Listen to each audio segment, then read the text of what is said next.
2 baskets, 2 storage canisters. I feel a little bit like I'm on the generation game, trying to remember everything I've been thrifting. There's been charity shops and vintage shops and antique shops and a car boot fair. So come along with me. Everything I've got has got a flower arranging theme to it. And if you watch on to the end of the video, you will see the world's ugliest vase. Why did I buy it? And also something that I bought for £1. And when I was sitting researching it when I got home on Google Lens, I saw the identical thing for sale on Etsy for, drumroll please, £148. Hello there, I'm Julie from Julie Davis Flower Workshops and Flower Start, the online flower arranging classes. I love flower arranging, charity shopping and eating cake, and in the last few weeks I've managed quite successfully to do all 3. So first off, did you see last week's video when I was on holiday in Vienna? I took you around a charity shop, and did you guess correctly about what I bought? It was a really great little holiday souvenir. Shall we have a look? Ta-da! I bought myself a blue and white transferware dish. It cost me €3, and when I look at the back stamp says Austrian Castles, Broadhurst, Staffordshire, ironstone, made in England, detergent and dishwasher proof. Isn't that perfect? I go on holiday and buy something that's made in England. I got exactly the right place for this. I'm going to put one of those little yellow self-adhesive sticker holders on here with a little hook and put that on the wall in my front room above the spode plate, which I recently found for £1. Baskets.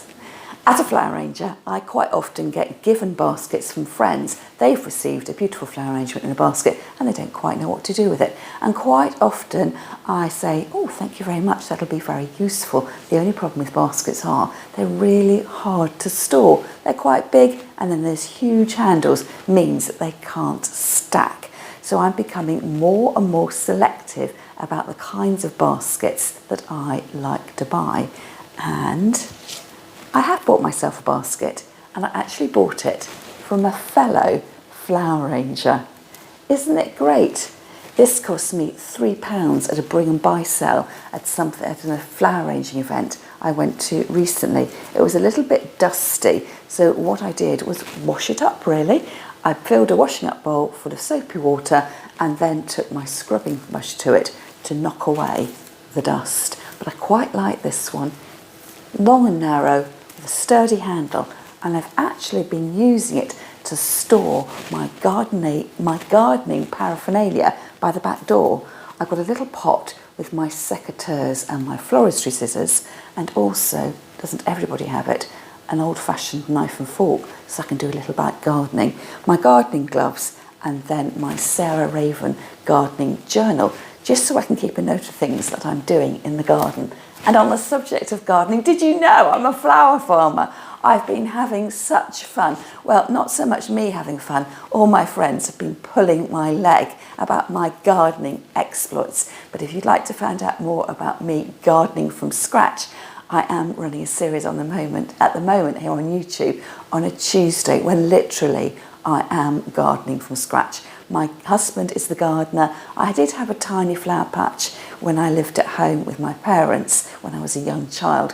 And I'm just hoping that all those years of listening to Garden Speak are finally going to pay off. You know what it's like when you haven't been to the charity shop for a while and you start to get the jitters. So after a holiday, I did pop into town to have a quick look. And I did find something, and I paid for it. But I think I probably paid too much in my excitement to get my thrifting game on again. But it is quite a pretty raised or a footed glass container. There's a slight olivey tinge to the glass, although if I'm really honest, the glass is quite thin. And isn't very high quality. But what drew my attention, if I'm very, very careful with this, was the flower frog that was inside. It's quite awkward to get out, although it does have these two little pinch holes here, and then the randomly placed dots. So I think when I come to use that, I will probably have to put a metal pin holder in the bottom just to really securely hold the stems. I think because the vessel, the container, is quite short, if I put anything in too long or too heavy, it's going to want to drag out of the container. And then the little flower frog doesn't slip down because inside the container has been designed with a little lip that protrudes, and that holds the flower frog in place. I haven't washed this yet. I'm ever so slightly nervous. I'm going to break the glass because it is a little bit thin, but what a classic container. And of course it'd be perfect for all those flowers which I'm growing myself. Now I need a little bit of help with discovering who the maker is on this next find. So I went with a friend to a flower festival the other week, and of course we had lots of time to go to the charity shops afterwards, and we went down to Hive, which is about a 40-minute drive down from me. It's a coastal town which has a famous Napoleonic military canal, wall defences running through it, and I found this storage jar for £1. Now it's white, it's glass, sort of an opaline effect, but when I've been looking online, some people seem to be suggesting it's milk glass.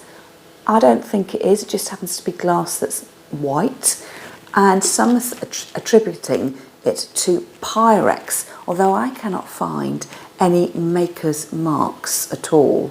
So I have actually got 2 of these already at home, which I bought from a car boot fair a couple of years ago on 2 separate occasions, and what I like is the shape of it. It was very reminiscent of the storage jars that my mum had, keeping her raisins and sultanas in them, and I'm presuming that she was given those as a wedding present, or I should say my mother and father were giving those as wedding presents, and they got married in 1957, late 1950s anyway, and I just like the shape, although my research tells me that this is really it's probably a 1960s design.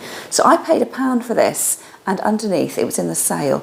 I think the original sticker price was £2.95. And then later on in the afternoon, do you ever do this and play match with all the charity shops you go to? I found another one, overpriced at £2.50, but I will say, having looked these up on Etsy, they're selling for about £15 each. And what I like about these vases, I've just given the game away. What I like about these storage jars is you take off the lid and remember where you put it, and then you've got a lovely little black and white vase. And now I've got 4 of these in the sort of colder winter months when you want to embrace the fact that everything isn't lush and green out in the garden. I quite like channeling the sort of bleakness of winter and use these little containers to display bare branches or branches with berries on them. And is a charity shop day complete without finding a little bit of Villa and Bock?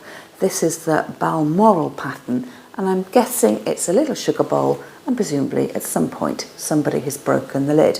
So this cost me £1.50 at the Cats Protection League. I don't know what you find about prices in your local area, but I would say in my experience the animal charities price their goods slightly cheaper than other charity shops. So I thought this would be really cute, either as an addition to my growing collection of red and white and blue and white transferware, or for growing tiny bulbs in those cold winter months. This next item reminds me of my mum. Did you ever watch the video I showed on how to fix containers using the Japanese method of kintsugi? K-I-N-T-S-U-G-I, I think, and that's embracing the break.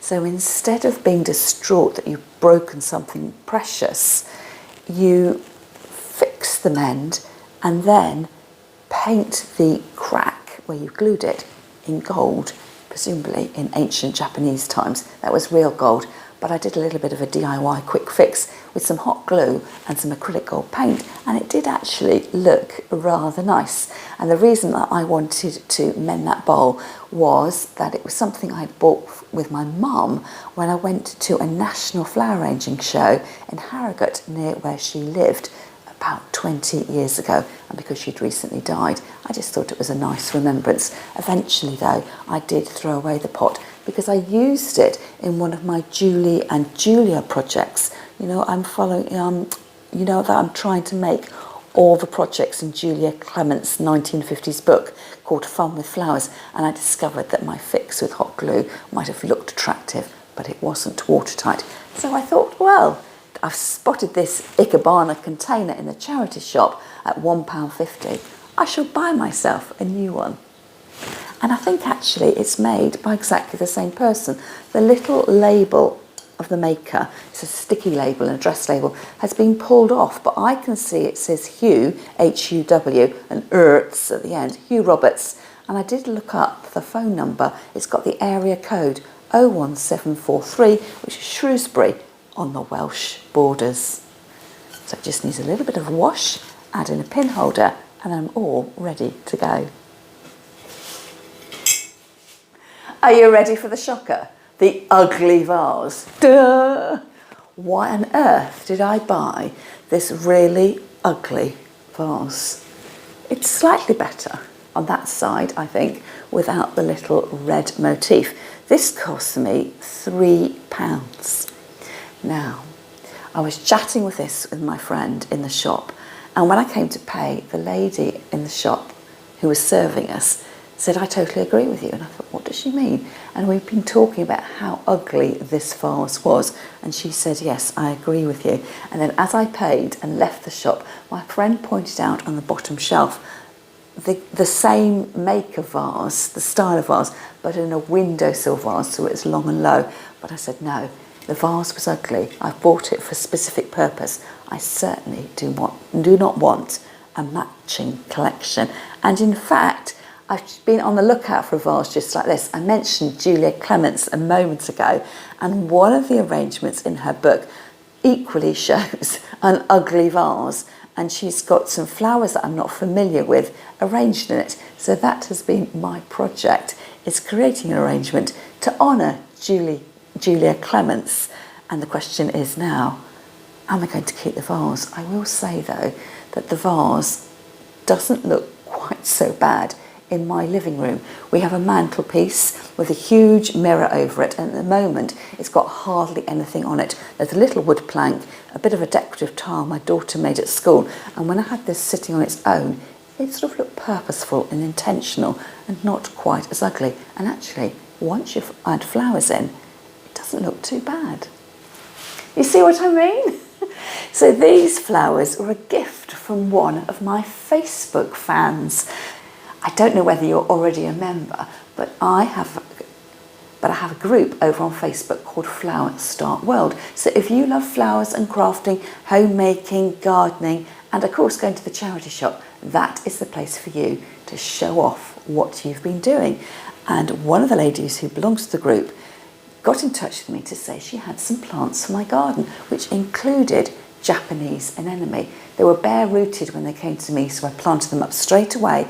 And then listening to those sage words of advice from my husband over the years, I cut all the flowers off, much to the amusement of my friends. But I understand that when you transplant plants, you put them under stress, and they don't want that stress. You want all the goodness to be going into the roots developing and settling.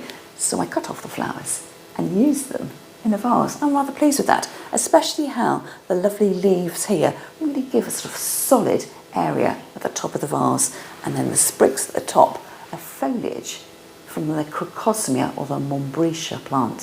So it looks rather elegant, especially when you squint your eyes.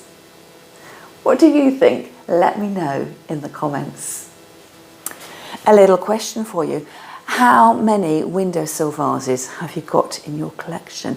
Now, if you are a member of my Facebook group, you'll know that I go live every Friday. And this Friday, or the most recent Friday, I was in my workshop giving it a little light clean. Not so much a clean as a declutter, really. And, well, not so much as a declutter as, Julie, why don't you put the things away that you've got? And I was looking up on my top shelf because I had a windowsill vase to put away, and I counted 13 windowsill vases. So why, might you ask? Did you buy another windowsill vase, Julie? Well, I wasn't going to, and I certainly wasn't in the market for a windowsill vase, and I certainly don't buy duplicates, but I couldn't resist this one. It was quite pricey from the charity shop at $7.95. It's by the company called DEC, DEECEE. And the reason I bought it, it's got quite a nice heavy weight to it, and I like the stoneware look and the fact that it's really robust. So a lot of my windowsill vases are much more delicate. Some of them are smaller, some of them are mid-sized, some are a bit larger. Some of them have little chips which don't bother me because I just turn that side round when I use them. But I thought this more robust windowsill vase would be particularly handy when I go and teach a class and I have to load my bag up, unload the car, carry my bag up 2 flights of steps to start my teaching. So this is my workhorse vase. So whenever you come to class, I say, bring yourself a windowsill vase. This is what I'll be bringing with me. And the question of the day, how many windowsill vases have you got? Are you embracing going foam free? And what sort of mechanics do you use in your vases? Do you prefer chicken wire or a combination of a pin holder and chicken wire for extra security? So the last thing I bought in Hive wasn't from the charity shop. We spotted a vintage market, and next time we go back, I think we're going to make the vintage market or the Antiques Centre our first port of call, because by the end of the day we were a little bit tired and we didn't do this place justice. But I did buy from a lady who was selling lots of haberdashery fabric and notions this little cloth for lining a tray cloth, that's what I'm looking for, or perhaps it was for a dressing table, something like that. I love anything fabricy. Over the years I collected loads and loads, and I finally weeded out the things that I don't need or ready to pass on, trying not to hoard. And in fact, the latest thing I've weeded out, or actually not so much weeded out as repurposed. Did you see the video when I made some bunting for the King's coronation? And I made my bunting not with fabric triangles, but I had some old, some vintage, some antique little lace doilies, that's the word I'm looking for. I folded the doilies in half, added some ribbons in blue and red, a mixture from my ribbon stash, and then made decorative bunting. So I have been enjoying that so much. And in fact, when was the coronation? In June. We're now in August. It's been hanging up outside on my patio for all those months, and I've really been enjoying looking at it. Much better to put it to use than have it hiding in a cupboard. So this is a small addition to my fabric or textile stash, perhaps I should say. It cost me £2, and it's on a little, it looks like a sort of Hessian backing with the little holes. Did you do that when you learnt stitching at school? I can remember learning how to cross stitch and do a herringbone stitch on a more open weave fabric. But I liked it because it was red, and I thought that looked quite Christmassy, and I do like to embrace sort of a Scandi vibe at Christmas, just keeping things quite simple, my colour palette quite pared back. And what I like about this, that yes, it says Christmas to me because it's red, but actually when you look, there's a pair of rabbits either side of that tree, so it could do for Easter time too.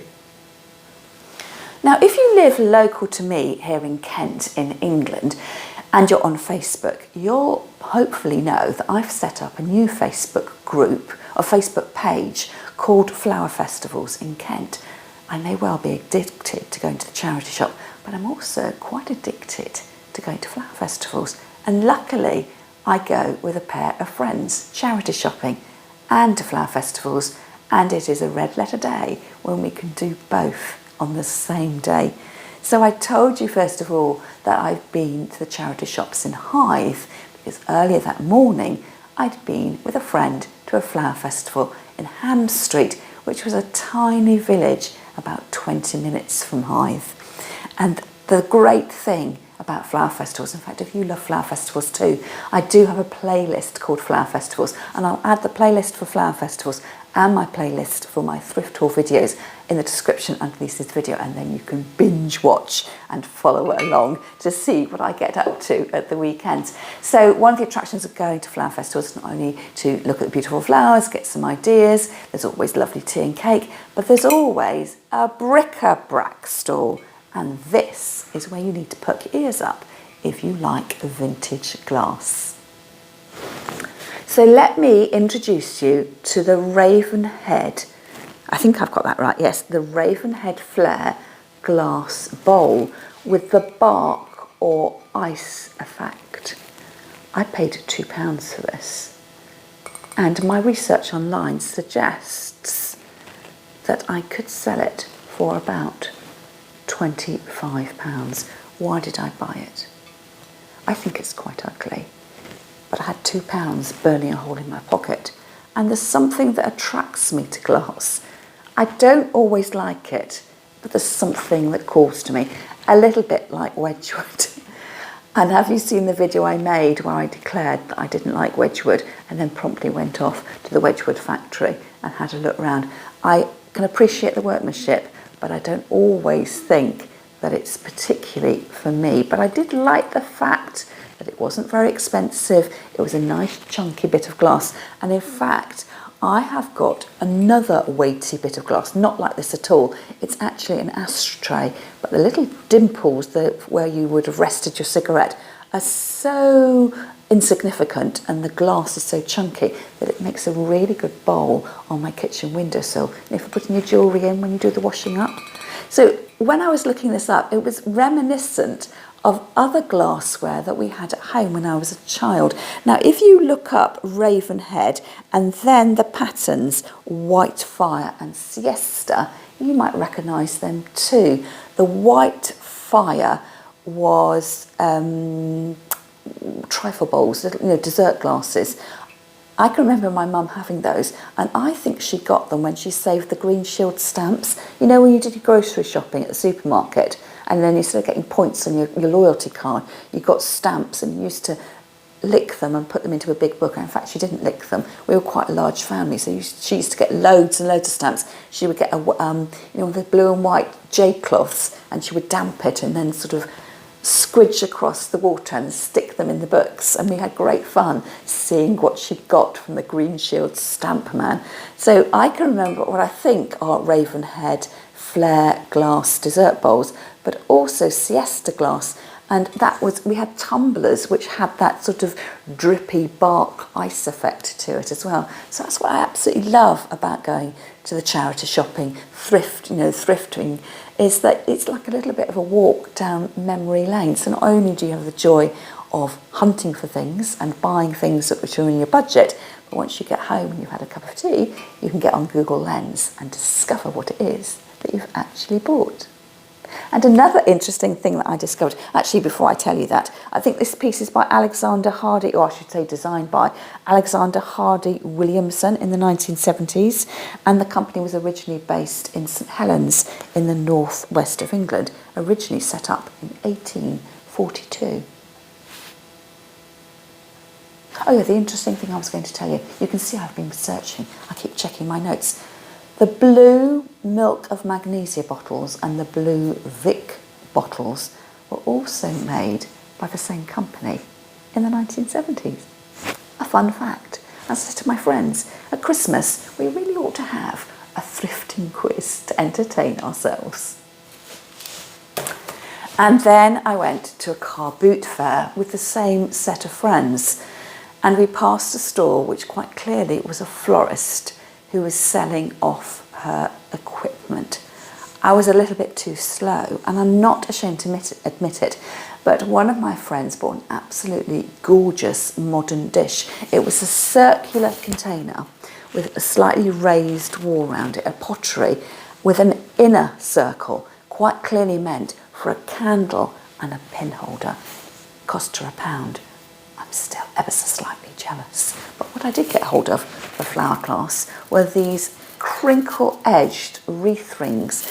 You quite often see these being used by European florists, and we always look to Europe for all our design ideas. So this bundle of rings, which I think probably is a little bit over 30 centimetres, is meeting that international measure of somewhere between my elbow and my hand, cost me £2. I haven't actually counted how many there are. 2, 6, well, let's say there's at least 20 of them. So that wasn't a bad deal. So coming up to Christmas, this is what you're going to need for this year's Christmas story. And you guessed it, I bought another basket, and again a different shaped basket. This one is oval with 2 handles at the end, and I thought it would make a rather good magazine rack. And what I'm going to do is put it to use straight away. I'm trying to do that. One in, one out. I've already got a bag of stuff to take to the charity shop, but also to use the things that I buy instead of just riding on that high of spending some money and doing some research, to actually incorporate what I buy into my home. I can't remember now how much I spent on this. Possibly £2? Not a bad buy, eh? Can you hold on to the end of the video? I've only got you 2 more things to show. The first one is quite small and insignificant. It's a plate by Pottery. Now, there's nothing special about this plate at all. It cost me £2, but I wanted something that was on my shopping list of things to buy. But I am drawn to Pottery. It was a favourite of my mum and dad's, and I can remember going around the factory as a child when we were on holiday, and we had quite a lot of Pottery from the Seconds factory. I can remember we used to have our kedgeree. Did you eat kedgeree as a child? Rice, mushrooms and smoked haddock. And it was always my dad's signature meal. It would get served up into this huge serving tray that had a cockerel at the bottom and the classic sort of deeper aqua blue colour around the edges. And then it would disappear in seconds because we all absolutely loved it. And we always had to eat really fast in our house, and then you could be guaranteed to get seconds. Eat too slow, the rest of the food would have been gone. So I have got this plate, not because it reminds me of my mum and dad, not because I like the colour, and I do, it's because some of the vintage vases I've been buying leak. Now, did you watch the video when I showed you the mega haul I got from a car boot fair just a few weeks ago? And I did a little test across my kitchen windowsill, water in each of the vases. They were sitting on a piece of kitchen towel, and then I went back a few hours later to see which vases had dry bottoms and which had wet bottoms, and making a note to myself that the ones that leaked, I shouldn't discard them. I could either use them decoratively or make sure I lined them with a yogurt pot or something like that. And then I was watching one of my favourite YouTubers, Lisa from Farmhouse on Boone, and she was putting a jug of flowers, or as she would say, a pitcher of flowers, onto her kitchen table, and she had a saucer underneath, and then my mind was whirring. So I always put nearly always put my jugs and vases onto a coaster to protect the surface. But then I thought, what if I bought a saucer with a shape to it to catch the drips when the vases leak? Because the vases aren't gushing out water, it's a soft seepage of water. It's like a sort of condensation that comes out at the bottom. And that is the reason that I bought this plate. And now I'm thinking, there was a stack of them, £2 each, and I'm thinking, perhaps I should have bought more than one, but I am going back to Appledore at Bank Holiday for their flower festival. So I'll just have to see whether they've got some more of these left in the antique shop. So that is how I'm going to use it. Quite a good colour match too, isn't it? Absolutely love this jug.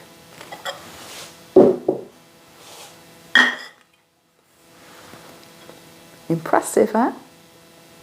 So it just goes to show you can pick inspiration up for your charity shop buying or your thrifting all over the place.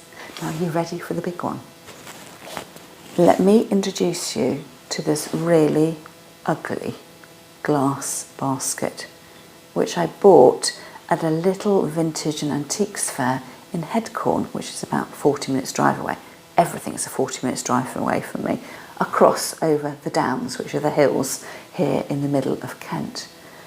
And I wasn't really sure that anything was catching my eye at this fair, but we were having a cup of tea and a slice of cake. It's a common refrain against my friends.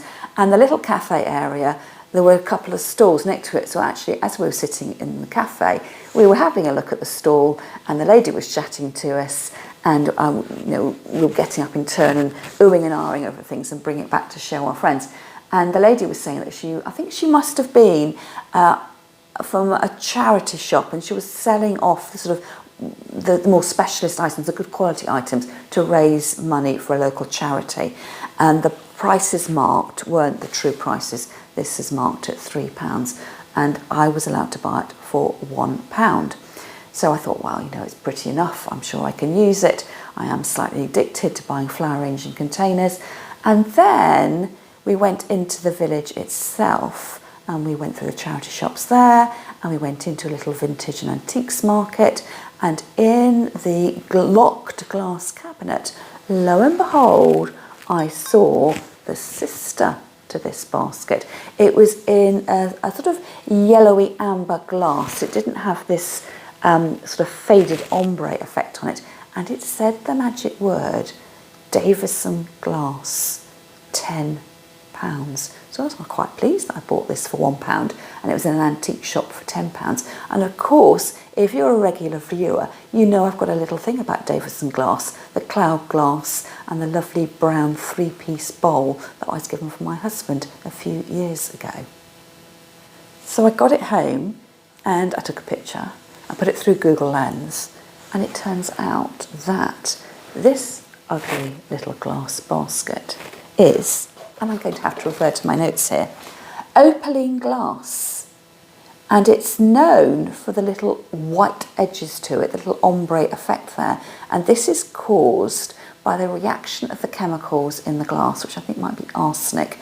And as it cools, it reacts to the heat while it's cooling. I don't quite understand that. So I guess it comes out of the kiln, cools, but heat's applied from the top. I'm mangling all this, so quite clearly, if you know more about pearline glass than me, and that won't be difficult, please let me know in the comments. So this pattern apparently was issued by Davidson's in 1889 with the registration number 130643, which was known by American collectors as brides. Now I've written here bridesmead. Did I mean bridesmead or brideshead? Or am I thinking about Brideshead Revisited? So I was then thinking, well, there's exactly the same one as this on Etsy. Now, if you have no knowledge about what it is you're buying, and then you see a picture, it's really easy to jump to conclusions that you're just about to become a millionaire. And it did say in the notes that I was reading that sometimes with the novelty pieces, they weren't marked with a patent mark, and I was thinking, well, perhaps this is a novelty. I couldn't find any markings on it, although when I turned over, looking at all the pictures that were put up on Etsy, the shapes seemed to be the same. I even have these sort of knobbly lines here where it's presumably made in a mould which joined together, and I thought, well, perhaps that's an indication that it's not the true thing because it's not been made so well. But it, similar to the one in the antiques cabinet, it had the same little feet pattern. And I was looking for the maker's mark. I couldn't find anything. And then in the ridges in the flat bit between the ridges, I discovered the numbers 130645. So this is a piece of Davidson pearline glass in the blue with the white edge caused by a little bit of heat being applied during the cooling process. And there is one for sale on Etsy for £148. Let's hope I don't drop it. The question is though, do I keep it? I bought it because I was drawn to it, a bit like the Ravenhead glass. I thought it was a little bit ugly. Quite like ugly things, really. What would you do? Let me know in the comments. Thank you so much for joining me in today's video when I showed you the ugly vase and the expensive vase. Let me know in the comments what your favourite things were, and if you have things to share, whether that be flower arranging or your own thrift haul, do make sure you click the description underneath the video and join my Facebook group, or search for it. It's called Flower Start World. And on the subject of joining groups, did you know that I've got a group here on YouTube? Click the join button next to the subscribe button, or click the link in the description underneath the video and join up to my flower arranging club, which I host here on YouTube every single month. And you also get a few bonus videos and bonus clips thrown in too. That's all for me for now, and I'll see you again next time. And in fact, today I'm off on another thrifting jaunt. It's the annual Faversham Safari with about, well, there's 4 pages of A4 of addresses that me and my friend are going to attempt to visit today. I think she's looking for textiles, and of course I'm looking for flower arranging paraphernalia. So don't forget to check back and find out whether I bought anything. That's all for me for now, and I'll see you again next time.